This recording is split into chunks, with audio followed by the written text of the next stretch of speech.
Hello बच्चों, चलिए देखते हैं प्रश्नावली 11.1 की प्रश्न संख्या 9 क्या दे रखी है। एक 5 मीटर 60 सेंटीमीटर ऊंचे ऊर्ध्वाधर खंबे की छाया की लंबाई 3 मीटर 20 सेंटीमीटर है। हमारे पास एक 5 मीटर 60 सेंटीमीटर ऊंचा एक खंबा है जिसकी छाया की लंबाई 3 मीटर 20 सेंटीमीटर दे रखी है। उसी समय पर ज्ञात कीजिए 10 मीटर 50 सेंटीमीटर ऊंचे एक अन्य खंबे की छाया की लंबाई क्या होगी। अब उसी समय पे हमें बताना है कि आपके पास अगर 10 मीटर 50 सेंटीमीटर ऊंचा खंबा हो तो उसकी छाया की लंबाई कितनी होगी। और दूसरे भाग में क्या पूछा है, उस खंबे की ऊंचाई ज्ञात कीजिए जिसकी लंबाई 5 मीटर है। अब यहाँ पे क्या है, हमें खंबे की ऊंचाई बतानी है अगर हमारी छाया की लंबाई 5 मीटर हो तो। प्रश्न आ गया समझ में। अब यहाँ पे ध्यान से देखो, महत्वपूर्ण चीज क्या दे रखी है, हमें यहाँ पे जो भी मान दे रखा है वो मीटर और सेंटीमीटर में दे रखा है, तो हमें इसको एक इकाई में बदल लेना है। मीटर को हम सेंटीमीटर में बदल लेंगे। हमें पता है कि 1 मीटर में कितने होते हैं, 100 सेंटीमीटर होते हैं। तो यहां पे क्या लिखेंगे हम, 1 मीटर किसके बराबर होता है, 100 सेंटीमीटर के, 100 सेंटीमीटर, ये हमें पता है। अब यहां पे देखो सबसे पहले क्या दे रखा है, 5 मीटर 60 सेंटीमीटर। तो इसको अगर हमें सेंटीमीटर में बदलना है तो 5 मीटर को हम सेंटीमीटर में बदलेंगे तो क्या हो जाएगा, 5 गुना में 100 और जमा में 60। तो ये कितना हो गया, 100 की 5 की गुना 500 और 60 560 सेंटीमीटर। ठीक है, ऐसे ही 3 मीटर 20 सेंटीमीटर को बदल लो, 3 मीटर 20 सेंटीमीटर किसके बराबर हो जाएगा, 3 गुना में 100 जमा में 20। तो ये हो गया हमारा 320 सेंटीमीटर। और क्या मान दे रखे हमें, 10 मीटर 50 सेंटीमीटर, उसको भी बदल लेते हैं, 10 मीटर 50 सेंटीमीटर। तो 10 गुना में 100 जमा में 50, तो ये हो गया हमारा 1050 सेंटीमीटर। और लास्ट में हमें क्या दे रखा है, 5 मीटर। 5 मीटर किसके बराबर हो जाएगा बच्चों, 5 गुना में 100 बराबर है 500 सेंटीमीटर। जो भी हमें मान दे रखे थे सारे के सारे हमारे किस में आ गए, यहाँ पे सेंटीमीटर में। अब हमारा प्रश्न हल करना बिल्कुल आसान हो जाएगा। सबसे पहले देखो फर्स्ट भाग में क्या पूछा है, हमसे पूछा है कि छाया की लंबाई क्या होगी। तो हम छाया की लंबाई को हम यहां पे मान लेते हैं। तो यहां पे क्या लिखेंगे, माना छाया की लंबाई, वो हमने कितनी मान ली, x मान ली। अब इसकी हमें एक तालिका बनानी पड़ेगी भाई, एक तालिका बना ली। तालिका के अंदर हमारे दो मान आएंगे, एक तो खंबे की ऊंचाई, एक छाया की लंबाई। तो यहां पे क्या लिखेंगे, खंबे की लंबाई, और यहां पे छाया की ऊंचाई। ठीक है, अब देख लो हमारे पास क्या है, खंबे की लंबाई 5 मीटर 60 सेंटीमीटर थी, मतलब 560, इसको हमने सेंटीमीटर में बदल लिया।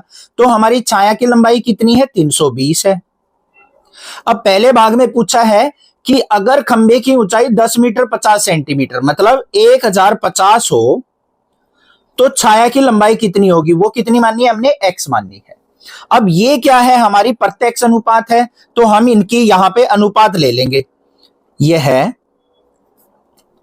प्रत्यक्ष अनुपात है, अनुपात है। तो हम क्या लिखेंगे यहां पे, 560 भाग में 320 बराबर है 1050 भाग में x। हमें किसका मान ज्ञात करना है, x का मान ज्ञात करना है। तो यहां पे x की 560 से गुना हो जाएगी, तो क्या हो गया, 560 गुना में x बराबर है 1050 की 320 से 1050 गुना में 320। अब यहां पे 560 गुना में इधर आएगा, भाग में हो जाएगा, तो x बराबर 1050 गुना में 320 और भाग में 560। अब हल कर लेते हैं इसको, एक जीरो से एक जीरो कट गई, हमारा किस पे कट रहा है, ये 8 पे, 8 चौक 32, 8 सत्ते 56, 7 एकम 7, तो ये कट गया, 7 एकम 7, 3 बच गया 35, 7 पंजे 35, 150। 150 की और 4 की गुना करेंगे तो 15 चौके 60 होता है और एक जीरो। तो x बराबर है क्या आ गया हमारा, 600 सेंटीमीटर। ठीक है, अब इसको मीटर में बदलना है तो 100 से इसको भाग कर लेंगे, तो कितना आ गया यहां पे, 6 मीटर। तो जो हमारी छाया की लंबाई होगी ना वो कितनी होगी बच्चों, 6 मीटर हमारी छाया की लंबाई बनेगी। समझ में आ गया? पहला भाग क्लियर है। दूसरे भाग को देखते हैं। दूसरे भाग में हमें क्या ज्ञात करना है, उस खंबे की ऊंचाई ज्ञात कीजिए जिसकी छाया की लंबाई 5 मीटर है।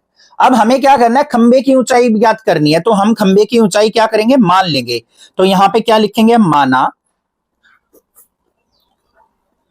खंबे की ऊंचाई, खंबे वह है खंबे की ऊंचाई, उसको हमने क्या मान लिया, y से मान लिया। आप कुछ भी मान सकते हो, a b c d x y z जो भी आपका दिल करे। तो खंबे की ऊंचाई हमने कितनी मान ली, y। अब इसकी भी क्या बनाएंगे, हम एक तालिका बनाएंगे। तालिका में हमारे क्या आएंगे, दो मान आएंगे। एक तो क्या आ जाएगी हमारी यहां पे खंबे की ऊंचाई, खंबे की ऊंचाई, ठीक है। और दूसरी क्या आ जाएगी, छाया की लंबाई, छाया की लंबाई। इनको ऊपर नीचे कहीं भी ले सकते हैं, कोई दिक्कत नहीं है। अब सबसे पहले देखो, खंबे की ऊंचाई हमें क्या दे रखी थी, 560, ये लिख लिया। इसकी छाया की लंबाई कितनी थी, 320। अब हमें पूछा क्या है, 5 मीटर छाया की लंबाई। छाया की लंबाई 5 मीटर मतलब 500 सेंटीमीटर अगर है, तो हमारी खंबे की लंबाई या ऊंचाई कितनी होगी, वो कितनी माननी है हमने, y से। बस इसको हम प्रत्यक्ष अनुपात के अनुसार लिख लेंगे। तो क्या हो जाएगा, 560 बटे में 320 बराबर है y भाग में 500। y का मान ज्ञात करना है हमें, तो क्या करेंगे, y को यहीं रहने देते हैं, 500 को ऊपर गुना कर लेते हैं। तो क्या हो गया, 560 गुना में 500 भाग में 320 बराबर है y। अब काट दो, जो कट रहा है, 0 से 0 कट गई। 8 सत्ते 56, 8 चौक 32, 4 से ये कट रहा है, 4 एकम 4, 10 हो गया, 4 दूनी 8, 20, 4 पंजे 20। तो अब हम क्या करेंगे, यहां पे y बराबर क्या आ गया, 7 गुना में 125। इसको गुना कर लो भाई, तो क्या आ जाएगा, y बराबर है 7 की और 125 की हम गुना करेंगे तो कितना आ जाएगा, 875 सेंटीमीटर। अब इसको मीटर में बदलना है, तो इसको 875 को मैं देखो ऐसे लिख सकता हूं या नहीं, 800 जमा में 75। अब 800 क्या हो गया हमारा, 8 मीटर, क्योंकि इसको हम 100 से भाग करेंगे। तो ये आ गया y बराबर है 8 मीटर और 75 सेंटीमीटर, सेंटीमीटर। तो ये हमारी क्या होगी, खंबे की ऊंचाई होगी। समझ में आ गया प्रश्न, महत्वपूर्ण प्रश्न था, इसको निशान लगा लेना। तो आपके प्रश्न पत्र में ऐसा प्रश्न जरूर पूछा जाता है जिसमें हमें इकाई को बदलना पड़े। तो चैनल को सब्सक्राइब, वीडियो को लाइक जरूर करना और ज्यादा से ज्यादा शेयर करना। Thank you students for watching this video.